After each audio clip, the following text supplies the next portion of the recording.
Ladies and gentlemen, welcome to my channel.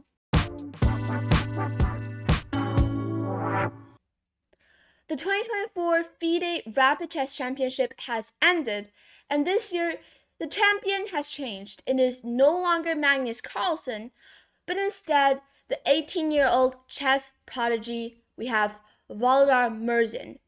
Now here, Murzin wins Rapid World Championship, and Grandmaster Volodar Murzin won the 2024 FIDE World Rapid Chess Championship with an undefeated 10 out of 13 score. At 18-year-old, he is the second youngest Rapid World Champion in history after Grandmaster Nodirbek Abdusattorov, who was 17 during his victory in 2021. Now, actually, here we see that the result. This is only the rapid part. We also have a 2024 FIDE World Blitz Chess Championship, and we see that we have 18-year-old Volodar Murzin in first place, Alexander Grishchuk in second place, Leon Nepomniachtchi in third, and so on.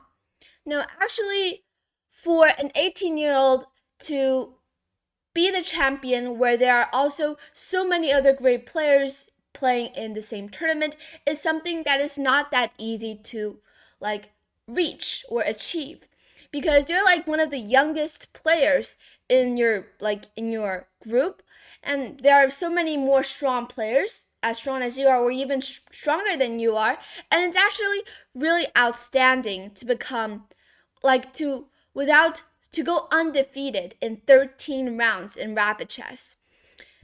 And yes, in rapid chess, there are many accidents or where sometimes you get lucky, but luck is also a part of your strength. And let's keep reading on. And after, actually the rest is for Grandmaster Koneru Humpy, who has won the women's section, but today mainly we are focusing on the men's section. So let's keep on reading. Now, actually, this has nothing to do with it as well. This is nothing important. This is the final standings, the top 29 we have. Okay, now here. The teenager who won 7 games, drew 6, and lost none is number 66 in the world by live rapid rating, and that's after gaining 49.5 points from this event. He didn't expect to win, but he enjoys playing the world's best, he said at the press conference. And he said this, and he was actually the top scorer from Russia the year before as well by tiebreaks. Grandmaster Magnus Carlsen won with 10 out of 13, but Murzin was in a giant group of players with 9 points. The game plan this year was to play solid, he said at the press conference, and pounce on mistakes when they happened. And actually, I think some of you guys have already noticed that this year there are so many chess prodigies, these young players, including Gukesh Damaraju, who is also 18-year-old and has become the 18th world champion. And now we also have Volodar Murzin here, who has won the 2024 World Rapid Chess Championship. So we see that more and more these young players are popping out and challenging the older generations, and they're not easy to play against, basically.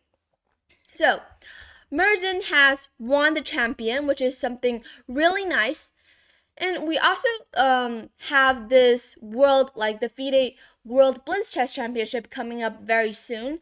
But unfortunately, we won't be having Magnus Carlsen playing here, because if some of you guys have been following the recent news, Magnus has dropped out, or he quits the Rapid, the last 2 rounds of the Rapid, and also the entire Blitz Championship, because due to some dress code problems, and he won't be playing in the Blitz section whatsoever. But still, there are many more strong players, including Hikaru Nakamura, Fabiano Caruana, and Leon Nepomniachtchi. Many more players are still participating. Alright, now today let's first of all take a look at these 2 games played by Murzin. These games are the last 2 rounds. The last 2 rounds are really important for Murzin because if he had lost one of the games, he just might not even become the champion. And in the last round, in the 12th round, he is facing Indian chess prodigy Pragnananda Ramesh Babu. Now, Prag is actually also a really strong player, one of the strongest chess prodigies as well. And in this game, it's like these two players, they are playing really hard against each other. It's not easy to play against either of them. And let's see how this game played. Prague is with the white pieces and Murzin with the black pieces. Right now, Murzin has already an 8.5 out of 11 score, and Prague has an 8 out of 11. So both are actually fighting for top rankings. Like here, if Murzin lost this game, then if Prague wins, then Prague will be a half point higher than Murzin, and probably Murzin will just have no chances to become the champion. So playing really well in these last two rounds are really important. All right, let's see how Murzin performed. He played e5, really solid, knight f3, knight c6, and bishop c4. Okay, now we have the Italian. Bishop c5, c3, knight f6. This is all theory. Okay, d4 might be not that theory. d3 is an option that is more solid and played more than d4, but d4 is possible, and especially in rapid chess, anything can happen, so the opening is actually not that important. Also, if you guys have taken notice that in this tournament, where there is a player as the white pieces play against Hikaru Nakamura, that player started with a4 and some rook e3 ideas and even won against Hikaru. And this shows that anything can happen in rapid chess, and openings are actually not that decisive anymore. d4 takes, and e5 was played. d5 and bishop b5. Worth noting is that it is not good for you to take en passant here with e takes d6, because this will just allow black to quickly develop the pieces and everything. And it's better for white to just get away with the bishop, for example, with bishop b5 as played in the game. Knight e4, c takes d4. The material is again equal, and bishop b6, knight c3, short castle. Bishop e3 was played, defending the d4 pawn, bishop f5, and here short castle was played. Now both sides had their kings to safety. Now it's a matter of technique in middle games. Knight c3, b takes c3, f6. So this is actually a very typical French defense attack. You see this f6 move a lot, especially in the French defense where there's e4, e6, and black is trying to create counterplay in the center by breaking up the pawn structure. Here, Prague decided to play queen d2 just to ignore everything, and it's actually not that bad, because here, if you take on f6 and after queen takes f6, probably white will go for something like queen b3 to attack the d5 pawn, and you'll probably have to get the queen to this side. Basically, the computer doesn't like this. Takes, here. It's not that bad for white, basically, but taking on f6 is possible. It's not what the computer likes the most, though. What the computer suggests best is actually for white to go a4 here to create some takes, and a5 threats to trap the bishop. a4 is one of the best moves. E takes f6 is also possible, but in the game instead, queen d2 was played by Prague. Not the best, but not bad. And after bishop e4, bishop takes, b takes c6. Now we're going to a middle game where it is knight and bishop versus the two bishops. And actually, black's pawn structure is slightly damaged, but white needs to make a choice here, either to take on f6 or to just ignore it and go with the knight, because black is threatening to take on f3 on the next move to damage white's pawn structure as well. And in the game, e takes f6 was played, bishop f3, f takes g7. This is actually really tricky because here you cannot take on g7 because you'll just be down a pawn, and also there's bishop h6. But here, if you take on g7, also g takes f3 just simply works. In the game, however, Rook f7 was played because also it's clear that you cannot go back with the bishop because you lose the rook on f8. So you move it with the rook, rook f7, g takes f3, and queen f6 was played, threatening to take the g7 pawn with the queen. Now if you take on g7 with the rook, this doesn't really help black because after king h1, the g file is now open. Now even though black has the rook gaining control of the g file right now, but rook g1 is happening on the next move, also bishop h6, and we see that now this b6 bishop is actually completely blocked by its own pawns, and it will take a lot of moves to get this bishop back to the action. And now this is becoming a huge problem for black. So actually it is not that easy for Murzin to play. He played queen f6, f4, queen f5, king h1, rook takes g7, queen e2, king f7. But actually king f7 is not a great move. What you should have played instead is actually to go rook e8 to first of all just get your pieces out and put a little annoying pin here on the bishop and the queen, and then try to figure out how to get this bishop out. Maybe at some point bishop a5 or at some point c5. It's not clear. White is still better, but at least rook e8 will be a better way for black to play. However, also we should notice that here Murzin only has 3 minutes left on the clock, and Pragg still has 8 minutes left on the clock, also with a more comfortable position. So it's actually really hard for black to, find any counterplay. But let's see how Murzin finally, step by step, pushing really hard. King f7 was first played. It actually makes sense because his idea is to go rook g8, which actually is really reasonable when especially this is rapid chess and everything is happening really fast. And here, after king f7, Pragg here made a mistake. It's not a really bad move.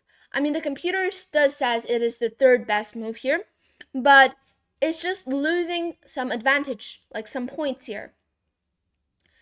In the game, queen f3 was played, which just gave half of the advantage that white has back. Here, if white had just played rook g1, offering a trade of rooks, that would just make sense. But probably Pragg thought there was rook g8, but now there's this really tricky move, rook g5, and if you take f takes g5, now white will be able to fix the pawn structure. And if queen e4 check, there's f3, you probably get the queen back, but now just go king g2. And if black goes for this pin again, you just go, for example, actually you can just ignore it and just push the pawns, defend the g5 pawn, and then swing your rook out. This b6 bishop is in real trouble here. It's going nowhere, and I think for Pragg, this is going to be really comfortable. But instead, he played queen f3. Maybe he thought that queen e4 is just a move that is way too deadly or whatsoever. So he decided to first of all prevent any counterplay from black. But now there's rook g8, and rook e1 was played. Queen g4 takes, and here rook c1 was played. And suddenly, after the queens are traded off the board, Pragg suddenly realizes that bishop a5 is a threat because you no longer have a queen for white. There are no queens on the board, and bishop a5 attacking the pawn, it's actually not that easy to defend it. If you move the bishop back, the bishop will become really passive. And because this bishop is better with this, onto this diagonal. But if you defend it with the rook, then the rook will become a little bit passive. And if you decide to go c4, then you'll just simply open up this diagonal for black's bishop to activate. So actually now white is in a small dilemma. And after rook g4, rook c1, decided finally to go for c4 ideas.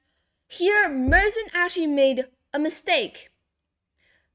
Actually, he basically just wants to get the king to f5. But there are actually 3 ways here to do that. Actually, just 2 ways because you won't like this king g6 move, right?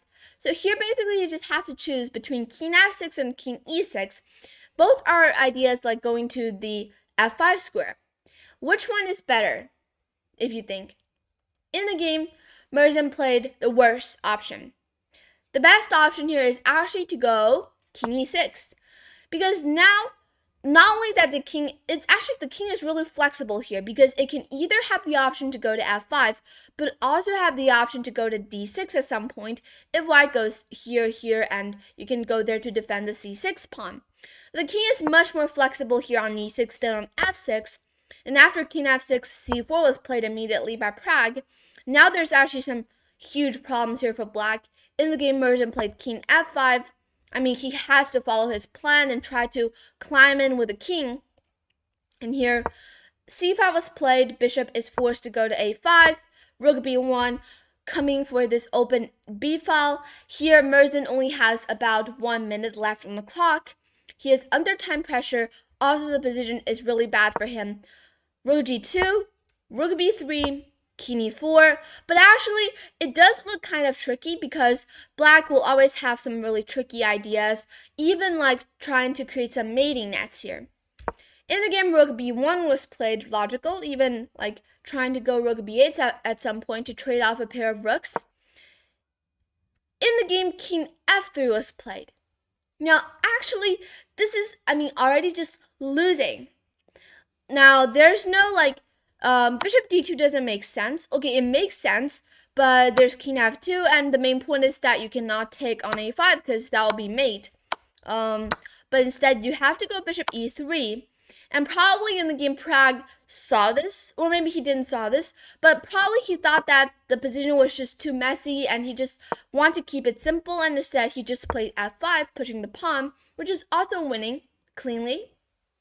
And in the game, king e2 was played.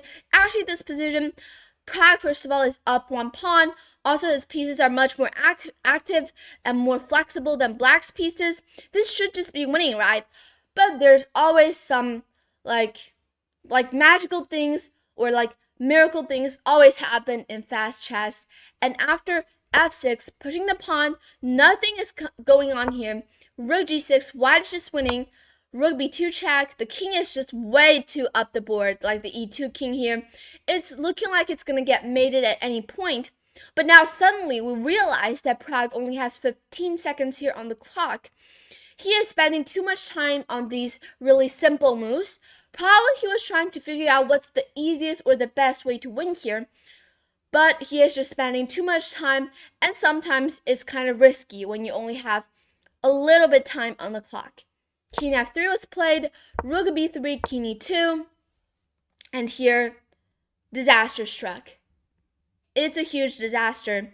Now, actually, what's the easiest way to win is actually just to push the f7 pawn. And if you go rook f8, there's now rook 1 b2 check, king f1, and you just start pushing this pawn because you'll never be able to take that because there's just going to be mate. But probably with only about 20 seconds left on the clock, it's not that easy to see all of these, especially when you're under a lot of pressure. And the position is already getting kind of tricky here because you always have to be careful of these rook g1 mating ideas coming up. And here, let's see what happened. In the game, Pragg made a blunder. A blunder that is just simply blundering the game away. He played... Watch the eval bar. He played rook 1b2. You see, look at the eval bar. Right now it's close to the top, but then after this move, falling to the very bottom. Why? Because there's now king f1, rook b1, and bishop e1. You see, this bishop, where it is always, in our minds, a really passive bishop not doing anything, is suddenly into great use. And here after bishop e1, blockading this check, suddenly everything just freezes. Murzin realizes that he is winning. Pragg probably shaking his head. This is such a heartbreaking blunder. He has to take, but with a half piece down, not much compensation. After taking the f6 pawn, and everything is just basically over. And the bishop is lost as well. The pawn promotes g2. If you get the rook back, there's also like rook g7 promoting on the next move. Everything is over here. It's such a heartbreaking loss for Pragg, but also a miracle win by Murzin. This game was a very crucial win for Murzin because that meant that he is one move closer to reaching the champion. And now this next game, he is with the white pieces. Right now, he is 10 points out. Well, actually, he has 9 points out of 12 games. But he still needs to, he cannot lose, basically. Well, actually, he is 9.5 points out of 12 games. Yes, he has 9.5 points out of 12 games, but he still cannot lose, because if he loses, then it's actually not that easy for him to become the champion. There's still some tie breaks happening, so he needs to at least make a draw here. In this game, in the last round, he is with the white pieces. He played e4, c5, and this game was actually really normal. In the opening part, everything is just normal, and nothing here happened, no mistakes, no inaccuracies. This is all really opening lines, basically. Okay, now actually after takes, we can just see that Murzin is going for a draw here, because he is just exchanging all of the pieces off the board. And this endgame is actually just very close to a draw. Just need to get your king up close to position. And actually here, actually no mistakes happened. The position is just always a draw, actually. And we see that after h6 here, b3, a5. There's just basically nothing that I can really comment about. This is just a very normal game, like two computers playing against each other. Takes, bishop e3, bishop h4, bishop g5, bishop g3, bishop e3. And Murzin here, he knows that he is the champion after drawing this game. And the opponent also doesn't want to risk anything, even though he is up a pawn. But, he knows that this is just a draw, because this is a doubled pawn. And if you play something else, for example, like king f7 moving back, then there's always bishop e1, knights out to attack this a5 pawn. Black doesn't really want to risk anything. So here, after bishop h4, Black decided to go for threefold repetition with bishop g5. And here the game ended in a draw, and Murzin became the champion after this game, 10 out of 13 without a single defeat, only draws and wins. And he has become the second youngest player to become the FIDE World Rapid Chess Championship. Champion, not championship.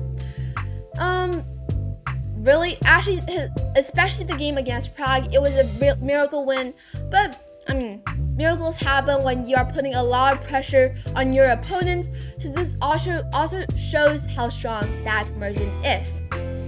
So many young chess players popping up in these days. We just had an 18-year-old world champion. Now we had an 18-year-old world rapid chess champion. What's next? I'm not sure, but it's of course something even more unexpected. Okay. So I hope you guys enjoyed these games as well as this video. Thank you for watching. Please subscribe. I'll see you in the next video. Bye!